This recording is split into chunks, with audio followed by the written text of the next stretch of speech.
जय Hind and hello guys, स्वागत है आपका आपके अपने YouTube चैनल ज्ञानदेव होस्ट में। और इस वीडियो में मैं आपको बताने वाला हूं राजस्थान पटवारी नई भर्ती 2025 ऑनलाइन फॉर्म फिलअप प्रोसेस के बारे में, जहां पर आपको लेटेस्ट अपडेट के साथ में फॉर्म को कैसे फिल करना है इसके बारे में संपूर्ण जानकारी दी जाएगी। गाइज मैं आपको बता दूं कि वैसे तो ऑलरेडी मैं इसके फॉर्म फिलअप की वीडियो बना चुका हूँ, बट मैं देख रहा हूँ कि आपके सामने अलग अलग प्रॉब्लम आ रही है इस फॉर्म को भरने में, तो एक एक करके कमेंट का आंसर करना पॉसिबल नहीं हो पाता। और अगर आंसर कर भी दिया जाए तो भी आप जानकारी अच्छे से समझ नहीं पाते, क्योंकि जो जानकारी आप देख करके समझते हैं वो आप पढ़ करके नहीं समझ पाते। तो इसलिए स्पेशल वीडियो आपके लिए बनाई जा रही है, जहां पर मैं पूरी कोशिश करूंगा कि जो भी इसमें आपको इशू आ रहे हैं फॉर्म भरने में उनके सोल्यूशन दे सकूं और आप अपने फॉर्म को बिना किसी मिस्टेक के भर सके। तो वीडियो को आपको पूरा देखना है, और उसके बाद भी अगर आपके मन में कोई सवाल कोई डाउट रह जाए तो आप कमेंट के माध्यम से पूछ लीजिएगा। अब चलिए शुरू करते हैं। गाइज अगर आपने अभी तक वीडियो को लाइक शेयर नया किया हो तो कर दीजिएगा, और अगर आप चैनल के ऊपर नए हैं तो चैनल सब्सक्राइब कर लीजिएगा।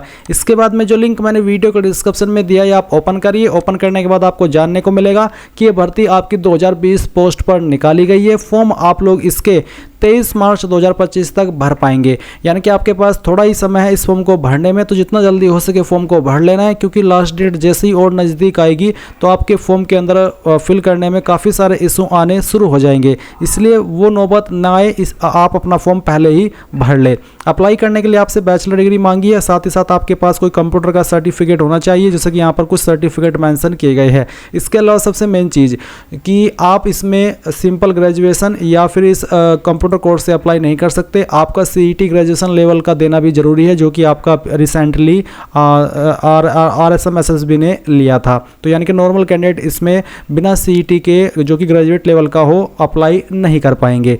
अब इसके बाद आप एज लिमिट चेक कर लेंगे, फीस की इन्फॉर्मेशन चेक करेंगे, और फिर आप यहाँ पर एक OTR की वीडियो देखेंगे। अगर आपने SSO की इस वेबसाइट के ऊपर OTR यानी कि वन टाइम रजिस्ट्रेशन करके नहीं रखा तो एक बार इस वीडियो को वॉच करके कर लीजिए, क्योंकि ये करना सभी के लिए ज़रूरी है। जब आप एक बार ये कर लेते हैं और उसके बाद में आप जो भी फॉर्म भरते हैं फ्यूचर में SSO की वेबसाइट के माध्यम से, वो आप बिना एडिशनल इन्फॉर्मेशन दिए भर पाते हैं, क्योंकि आपकी ऑलरेडी वहाँ पर इन्फॉर्मेशन फिल्ड होती है। तो एक बार इस OTR वीडियो को देख लीजिएगा, एंड उसके बाद आप इंपॉर्टेंट लिंक के सेक्शन में आएंगे और अप्लाई ऑनलाइन लिंक ओपन करेंगे। देन आपके सामने यहाँ पर SSO का इंटरफेस आ जाएगा। मैं आपको बता दूं कि अगर आपने इस वेबसाइट का इस्तेमाल करके पिछले 4-5 साल के अंदर कोई भी फॉर्म भरा है तो आपका अकाउंट बना हुआ होगा, आपको यहाँ पर दोबारा से रजिस्ट्रेशन करने की आवश्यकता नहीं है।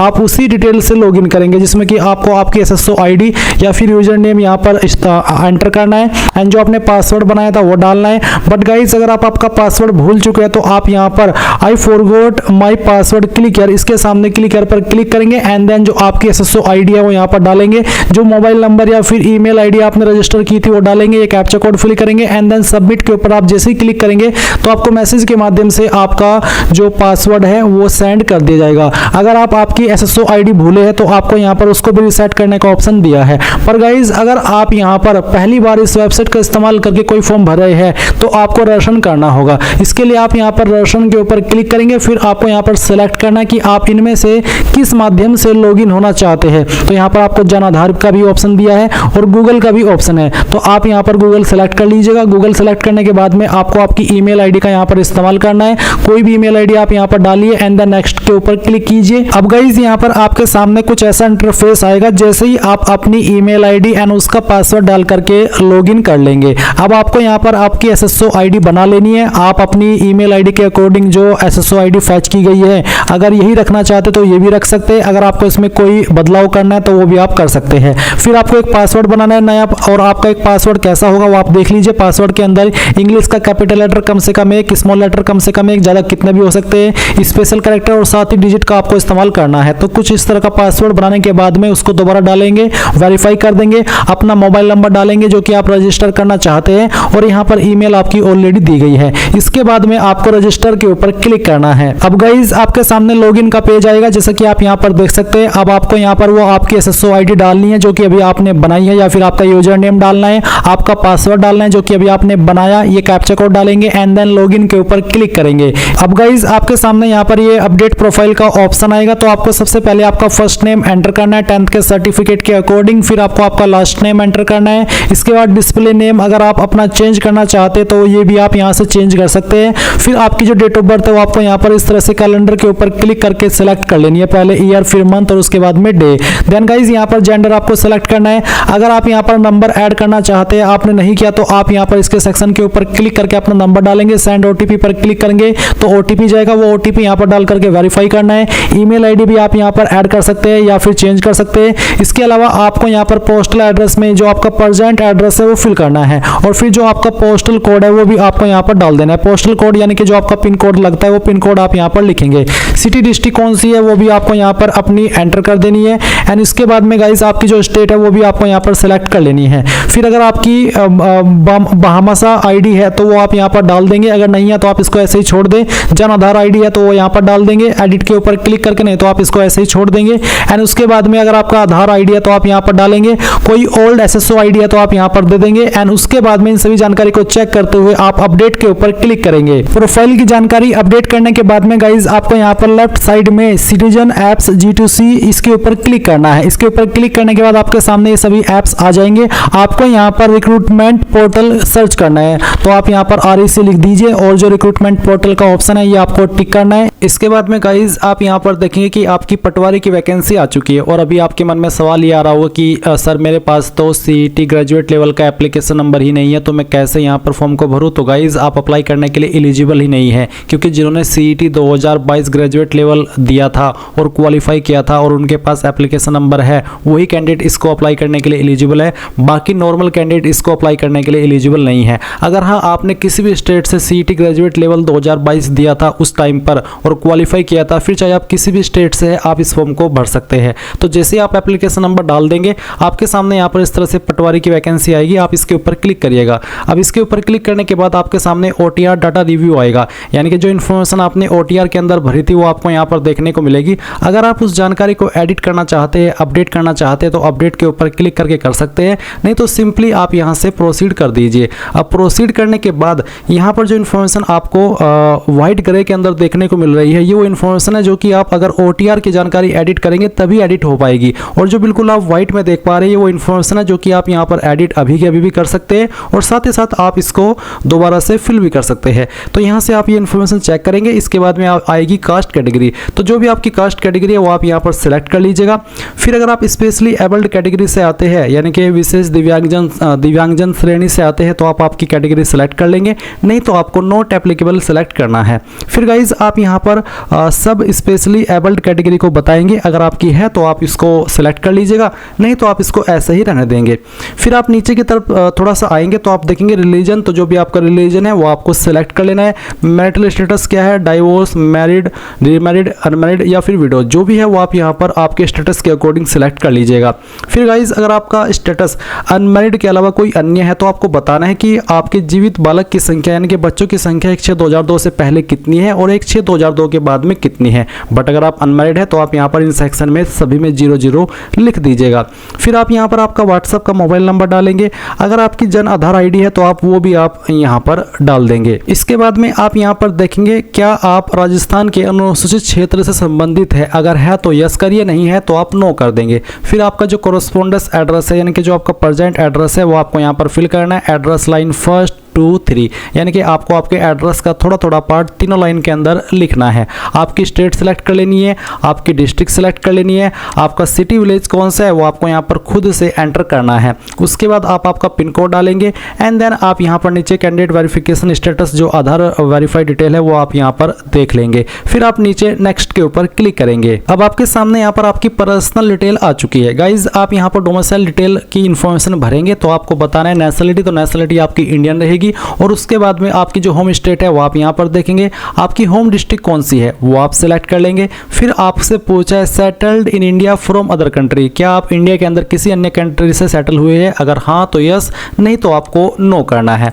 फिर गाइज आप नीचे आएंगे और सब स्पेशल कैटेगरी के जो आपको आंसर है वो करने हैं। जैसे कि सवाल है कि क्या आप एक्स सर्विसमैन है, अगर है तो यस, नहीं तो आप नो करेंगे। इसी प्रकार से क्या आप एक आउटस्टैंडिंग स्पोर्ट्स पर्सन है, अगर हाँ तो यस, नहीं तो यहाँ पर भी आपको नो करना है। फिर सवाल है कि are you existing government department public undertaking employ, अगर हाँ तो यस, नहीं तो आप नो कर देंगे। फिर नीचे आता है एनी एडिशनल एज रिलैक्सेशन, यानी कि जो नीचे यहाँ पर एक कैटेगरी दी गई है जैसे कि ex prisoner, temporary department employ या फिर रिलीज्ड इमरजेंसी कमीशन्ड ऑफिसर। तो अगर आपकी इनमें से कोई स्पेशल कैटेगरी है तो उसको सिलेक्ट कर लें, नहीं तो आप नॉट एप्लीकेबल सिलेक्ट करेंगे। फिर यहाँ पर भी आप इसको नेक्स्ट कर दीजिएगा। अब नेक्स्ट करने के बाद में आपके सामने यहाँ पर क्वालिफिकेशन की जानकारी आ जाएगी। तो गाइज आप पहले तो इस वाले ऑप्शन को टिक कर दीजिएगा। फिर आप यहाँ पर अपनी इन्फॉर्मेशन भरेंगे, पहले सेकेंडरी यानी कि 10वीं की इन्फॉर्मेशन। तो आता है subject group. Subject group basically 10वीं के जो क्वालिफिकेशन है उसके ऊपर एप्लीकेबल नहीं होता, तो आप इसके अंदर ऑल जनरल सब्जेक्ट लिख सकते हैं या फिर गाइज आप यहाँ पर नॉट एप्लीकेबल भी एंटर कर सकते हैं। तो इनमें से आप चाहे ऑल जनरल सब्जेक्ट लिखे या फिर नॉट एप्लीकेबल लिखे, दोनों में आपको कोई इशू नहीं आएगा। फिर आएगा name of board, university, school. तो किस बोर्ड के द्वारा आपने की है, आप यहाँ पर आपके बोर्ड का नाम भी दे सकते हैं, आपके स्कूल का नाम भी दे सकते हैं, आपके इंस्टीट्यूट का नाम भी दे सकते हैं। तो जो भी आप देना चाहिए वो आप दे दीजिए। फिर आएगा रोल नंबर, इनरोलमेंट नंबर। तो इनमें से जो भी आपको देना है, चाहे रोल नंबर चाहे फिर इनरोलमेंट नंबर, वो आप 10th का यहाँ पर डाल देंगे। रिजल्ट आपका किसके अंदर था, CGPA, ग्रेड, परसेंटेज, तो जिसमें भी था वही आप सेलेक्ट कर लीजिए। फिर बताइए कि आपको, अगर मैंने जैसे कि आप देख सकते हैं मैंने परसेंटेज सेलेक्ट किया, तो आपको बताना है कि किस साल के अंदर आपने ये क्वालिफिकेशन पास की थी, वो आप यहाँ पर सेलेक्ट कर लेंगे। फिर आपकी परसेंटेज या ग्रेड क्या थी वो आप यहाँ पर डाल देंगे और उसके बाद में आप नीचे की तरफ आएंगे और तो 12वीं की इन्फॉर्मेशन भरेंगे। 12वीं की इन्फॉर्मेशन भी आपको सेम वे में भरनी है। तो यहाँ पर आएगा सीनियर सेकेंडरी, आपको बताना है कि आपने किस सब्जेक्ट ग्रुप से की है, PCM, PCB, arts, commerce. PCM का मतलब होता है फिजिक्स, केमिस्ट्री, मैथ, और PCB का मतलब होता है फिजिक्स, केमिस्ट्री, बायोलॉजी, या फिर आपका स्ट्रीम आर्ट्स भी हो सकता है, एग्रीकल्चर भी हो सकता है या कॉमर्स भी हो सकता है। तो जिससे भी की है वही आप यहाँ पर डाल दीजिएगा। फिर आपको यहाँ पर आपका बोर्ड नेम एंटर करना है और बोर्ड नेम एंटर करने के बाद में आप यहाँ पर बताएंगे कि आपका 12वीं का रोल नंबर क्या था, वो आप यहाँ पर एंटर कर देंगे। फिर सेम वे में बताएंगे कि नंबर आपके किसके अंदर थे और फिर आपको बताना है कि आपने किस साल के अंदर आपकी 12वीं पास कर ली थी। फिर यहाँ पर आप उसकी परसेंटेज भी डाल देंगे। अब आती है ग्रेजुएशन की इन्फॉर्मेशन। तो सब्जेक्ट ग्रुप में आप यहाँ पर आपकी ग्रेजुएशन का जो नाम है, जैसे कि ग्रेजुएशन में बहुत सारी क्वालिफिकेशन आती है, BA, BSc, BCom, तो जो भी आपकी क्वालिफिकेशन थी आप वो भी लिख सकते हैं या फिर सब्जेक्ट ग्रुप लिखना चाहिए वो भी लिख सकते हैं, दोनों में आपको कोई इशू नहीं आएगा। फिर आपको बताना है कि आपने कौन से स्कूल कॉलेज से आपकी जो ग्रेजुएशन है वो की है। आप यहाँ पर आपके यूनिवर्सिटी का नाम या फिर इंस्टीट्यूट का नाम या डिग्री कॉलेज का नाम दे सकते हैं। फिर आपको यहाँ पर फाइनल ईयर का रोल नंबर डाल देना है। रिजल्ट आपका किसके अंदर था वो आपको बताना है। अगर अभी आप रिजल्ट का वेट करें तो आप रिजल्ट अवेटेड या अपीयरिंग का ऑप्शन भी सिलेक्ट कर सकते हैं। फिर आपको बताना है किस साल के अंदर आपने क्वालिफिकेशन पास की है और अपनी परसेंटेज यहाँ पर डालनी है, और जो आपका ग्रेजुएशन का सर्टिफिकेट है वो आपको यहाँ पर, या फिर जो आपकी मार्कशीट है वो यहाँ पर आपको अपलोड करना है। साइज 500 KB से कम रहना चाहिए। तो चूज फाइल के ऊपर क्लिक कीजिए और जहाँ पर भी फाइल है वो आपको यहाँ पर सिलेक्ट करनी है और ओपन कर देनी है। इसके बाद में आप यहाँ पर देखेंगे नीचे 4th ऑप्शन है सिलेक्ट वन, तो आपको यहाँ पर इसके ऊपर क्लिक करना है और ये जितनी भी क्वालिफिकेशन आप यहाँ पर देख सकते हैं सभी ये कंप्यूटर रिलेटेड है। तो आपके पास इनमें से जो भी है, जैसे कि 3 ईयर का डिप्लोमा है computer science and engineering and from a polytechnic institute recognised by government, या फिर उसके बराबर कोई क्वालिफिकेशन, या फिर गाइज अगर आपने 12वीं के अंदर वन ऑफ सब्जेक्ट कंप्यूटर पढ़ा है तो आप यहाँ पर ये जो सेकंड ऑप्शन पर क्वालिफिकेशन देख पा रहे हैं वो सिलेक्ट कर सकते हैं। अगर आपके पास कोपा था वो आप सिलेक्ट कर लीजिएगा, O लेवल का हायर लेवल सर्टिफिकेट था तो वो सिलेक्ट कर सकते हैं, RSCIT आपने किया है वो आप दे सकते हैं। और नीचे आपको एक ऑप्शन और देखने को मिलेगा, senior secondary certificate from recognised board with the computer science computer application as one of the subject. जो मैंने अभी आपको दूसरे नंबर पर बताया है कि अगर आपने 12वीं के अंदर कंप्यूटर सब्जेक्ट को वन ऑफ सब्जेक्ट के रूप में पढ़ा है, वो आपका इस लाइन पर एप्लीकेबल न होकर के लास्ट वाली लाइन के ऊपर एप्लीकेबल हो रहा है, तो उसके लिए मैं माफ़ी चाहूँगा और अच्छे से आपको इसके बारे में यहीं के यहीं एक्सप्लेन कर रहा हूँ। तो अगर आपने 12वीं के अंदर कंप्यूटर सब्जेक्ट को पढ़ा है तो आप लास्ट वाला ऑप्शन सेलेक्ट कर लीजिएगा। फिर आपको यहाँ पर सब्जेक्ट ग्रुप के अंदर आपका जो सब्जेक्ट है वो लिखना है। आपको बताना किस बोर्ड से आपने आपकी जो ये जो क्वालिफिकेशन है वो पास की है, आपका रोल नंबर, इसके अलावा आपको यहाँ पर बताना कि किसके अंदर आपके नंबर है, फिर आपका ईयर ऑफ पासिंग, जो आपने इन्फॉर्मेशन 12वीं की भरी थी वही आप यहाँ पर भर सकते हैं। और इसमें आपको थोड़ा चेंज क्या करना है, क्योंकि आपके सब्जेक्ट है उसमें आपको 100 में से नंबर मिले होंगे, तो आपको यहाँ पर जो आपकी परसेंटेज है वो 100 से निकालनी है। 100 में से जो भी नंबर आपको आए थे 50, 60, 70, 80, 85 जो भी थे वो आप यहाँ पर इसमें एज परसेंटेज लिख देंगे। और फिर जो आपका 12वीं का मार्कशीट है वो यहाँ पर आप अपलोड कर देंगे और नीचे आप नेक्स्ट के ऊपर क्लिक कर दीजिएगा। अब आपके सामने यहाँ पर फोटोग्राफ एंड सिग्नेचर का सेक्शन आ चुका है। तो जो आप फोटो अपलोड करेंगे इसका साइज 50 से 100 KB के बीच में रहना चाहिए और आपके सिग्नेचर का साइज 20 से 50 KB के बीच में रहना चाहिए। फॉर्मेट JPEG या फिर JPG का चल जाएगा। और इसके बाद है विजिबल बॉडी मार्क, आपकी बॉडी के ऊपर वो निशान जिससे आपकी बॉडी की पहचान होती है। ये निशान आपकी बॉडी के ऊपर कहीं पर भी हो सकता है। ध्यान दीजिएगा, निशान अगर आपकी बॉडी पर प्राइवेट जगह पर ना होकर के नॉर्मल जगह पर है तो ही आप यहाँ पर लिखिएगा, क्योंकि समय आने पर आपको निशान दिखाना भी पड़ सकता है। और ये इसलिए लिया जाता है ताकि आप अपनी जगह पर किसी और कैंडिडेट से एग्जाम न दिलवा दें। अगर आप ऐसा करेंगे तो आपको फिर उसी का निशान लिखना होगा और फिर जब आप खुद की सर्विस करेंगे तो ऐसा तो नहीं है कि दोनों की बॉडी पर सेम जगह पर ही निशान होगा, इसलिए आपको सही तरीके से इसको भरना है। अगर हाँ ढूंढने के बाद भी कोई ऐसा परमानेंट बॉडी मार्क नहीं है जैसे कि मोल या फिर आपका बर्थ मार्क या फिर जलने कटने का निशान, तो आप यहाँ पर नो मार्क लिख दीजिएगा। अब यहाँ पर जो फोटो है वो आप अपलोड करिए। फोटो का साइज मैं आपको ऑलरेडी बता चुका हूँ कि 50 से 100 KB के बीच में रखा है। तो जहाँ पर भी फोटो की फाइल है वो आप सिलेक्ट कर लीजिए।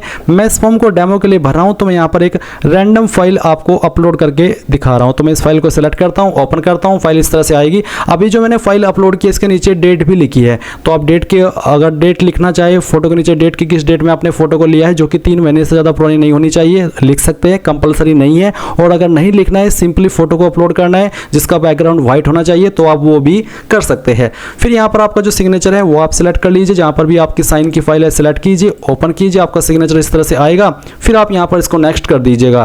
अब आपके सामने यहाँ पर गाइस प्रेफरेंसेस का ऑप्शन आ चुका है और आप यहाँ पर सेलेक्ट के ऊपर क्लिक करेंगे और आप किस डिस्ट्रिक्ट को पहले नंबर प्रेफरेंस दे रहे हैं वो आपको सेलेक्ट करना है। फिर सेकंड पर किसको, थर्ड पर किसको, फोर्थ पर किसे, फिफ्थ पर किसे, सिक्स्थ पर किसे, इस तरह से आपको यहाँ पर ये जो 39 प्रेफरेंसेस है वो आपको एक एक करके देनी है और नीचे नेक्स्ट के ऊपर क्लिक करना है। अब गाइज आपके सामने आपके फॉर्म का प्रीव्यू आ चुका है। आपने जो भी जानकारी शुरू से लेकर अभी तक भरी है वो सभी आप यहाँ पर चेक कर लीजिए। जब आपको लगे कि यहाँ सभी जानकारी सही है तो आप यहाँ पर नीचे की तरफ आएंगे और इसमें अगर आपको लाइव फोटो और डिक्लेरेशन अपलोड करने का ऑप्शन मिले तो वो आपको इसमें अपलोड कर देना है, क्योंकि मैं पहले से अपनी OTR करके रखा हूँ तो मैंने वो चीज़ पहले से कर रखी है और इसलिए मेरे सामने वाला ऑप्शन भी नहीं आया। पर अगर आपके सामने लाइव फोटो अपलोड करने का एंड डिक्लेरेशन अपलोड करने का ऑप्शन आता है तो आप वो कर दीजिएगा और कमेंट के माध्यम से पूछ लीजिएगा अगर आपको कोई इशू आता है। फिर आप डिक्लेरेशन के नीचे सबसे लास्ट में आएंगे, यहाँ पर टिक करेंगे और फाइनल सबमिट कर देंगे। फाइनल सबमिट करते ही आपका फॉर्म सबमिट हो जाएगा। और जो कैंडिडेट इस फॉर्म को जनरल OBC से भर रहे हैं उनको फीस पे करनी है। वैसे तो फीस सभी कैटेगरी को पे करनी है, बट इसमें क्या होता है कि